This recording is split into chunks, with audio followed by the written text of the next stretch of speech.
Hello everyone, welcome to my mini blog day 4 from माहेर. आजचा दिवस खूप छान आणि मजेशीर गेला. चला सांगते कसं. दिवसाची सुरुवात झाली ती आमच्या घराच्या अंगणातून. खरं सांगायचं तर माहेरी आल्यावर सगळ्यात जास्त ना खूप शांत आणि छान असं वाटतं ते या अंगणात आल्यावरती. हे आहे आमच्या घराचं सुंदर अंगण. माझ्या आईला झाडांची प्रचंड आवड असल्यामुळे छोट्या कुंडांपासून ते मोठ्या प्लांटर्सपर्यंत सगळ्या प्रकारची झाडं तिने लावलेली आहेत. सगळीकडे इतकी छान हिरवळ असतं, अशी फ्रेश वाटतं.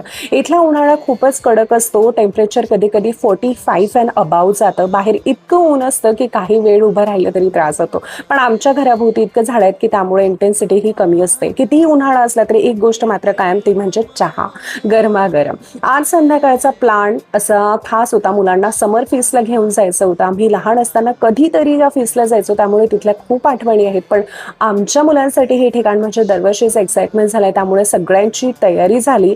मुलं तर आधीपासूनच एक्सायटेड होती. मग काय पटकन रेडी झालं आणि निघालो. या समर फीस्टची खास गोष्ट म्हणजे दरवर्षी इथे वेगवेगळी थीम असते, त्यामुळे सुंदर असं डेकोरेशन केलं असतं.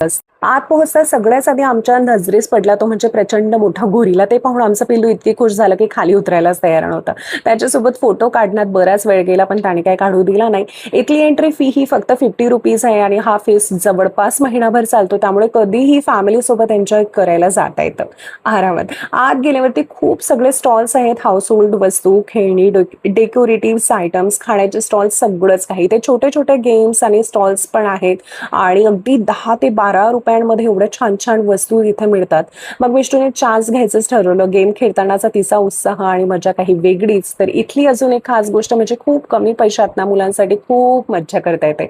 लहान मुलांसाठी छोट्या छोट्या राईड्स आणि मोठ्यांसाठी अगदी थ्रिलिंग राईड्स इथे आहे. मुलांनी तर एका पाठोपाठ एक राईड्स एन्जॉय केला आणि आम्ही त्यांच्यासोबत छान छोट्या छोट्या राईड्समध्ये सुद्धा बसलो. मोठ्या राईड्स पाहताना आधी असं वाटत होतं की बसावं का, पण आता एवढ्या हायेस्ट आणि फास्ट राईड पाहिला ना की नाही होत एवढी इच्छा. विष्णूने तर रडून पडून हट्ट करून सगळ्या राईड्स ह्या करून घेतल्याच आणि तो पाहून आम्हालाही खूप मजा आली. असं करता करता 3 ते 4 तास कधी गेले कळलेच नाही. मुलांसाठी फुल ऑन एन्जॉयमेंट आणि एनर्जी स्पेंड करायचं एकदम परफेक्ट ठिकाण आहे. हे सगळं आहे सायन्स कोर मैदान इथे आयोजित केलेलं. फॅमिलीसोबत क्वालिटी टाइम स्पेंड करायला खूप छान अशी प्लेस आहे. आजचा दिवस खूप सुंदर अशा आठवणी. असेच वेगवेगळे मिनी व्लॉग्स पाहण्यासाठी माझ्या चॅनलला नक्की सबस्क्राईब करा. तुमचा सपोर्ट हा खूप महत्त्वाचा आहे. भेटूया नेक्स्ट व्लॉगमध्ये. Till then bye bye.